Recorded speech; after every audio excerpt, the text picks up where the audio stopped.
During World War I, the British were the first to deploy tanks and achieved repeated success in battle. However, the German forces they faced were not to be underestimated.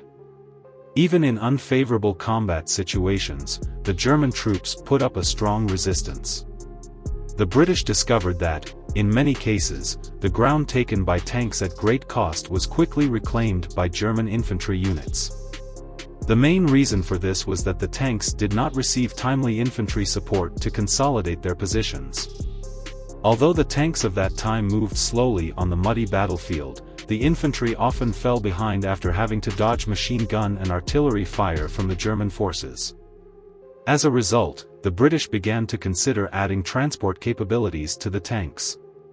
These soldiers could accompany the tanks and, at critical moments, disembark from the tanks to consolidate the positions. In 1917, the development of an early armored personnel carrier based on the 5 Malawian Quachas rhomboid tank began. This was the 9 Malawian Quachas tank. The reason for using an existing tank for development was that there was not enough time and resources to develop an entirely new tank during the war. The British hoped to deploy it for battlefield use as soon as possible. In September of that year, 2 prototypes were successfully developed and began testing. This personnel carrier tank was different from combat tanks in that it did not have prominent side sponson turrets. The length of the vehicle was extended to 9.73 meters, with the engine moved to the front of the vehicle and some unnecessary internal structures removed, creating a space 4 meters long and 2.45 meters wide. This space could accommodate 30 soldiers or transport 10 tons of supplies. At the time, no one considered the comfort of the soldiers. These 30 soldiers had to stand crowded together, swaying with the vehicle, on the muddy battlefield. There were 8 firing ports on each side of the passenger compartment, allowing the soldiers to fire their personal weapons outward. Additionally, there was a machine gun at the front and rear of the tank for basic self-defense. The soldiers entered and exited through 2 elliptical doors on each side of the vehicle, allowing the 30 soldiers to disperse quickly.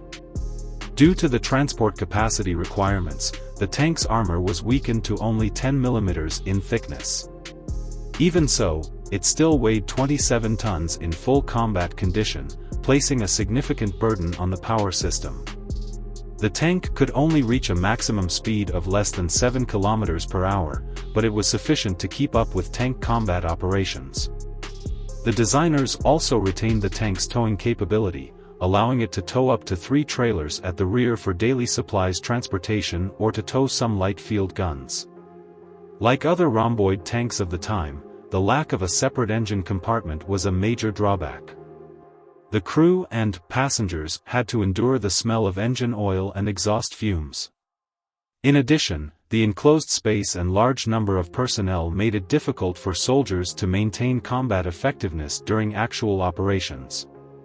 Nausea and fainting were common occurrences, and some soldiers experienced adverse reactions upon exiting the vehicle due to suddenly breathing fresh air. The designers had considered installing fans on the top of the tank to address the air circulation issue, but the effect was not good. Originally, it was planned to produce 209 Malawian Quachas tanks, but by the end of World War I, only 34 had been produced.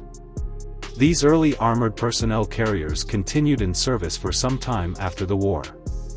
Based on them, the British conducted many technological experiments, including medical evacuation tanks, amphibious tanks, and more.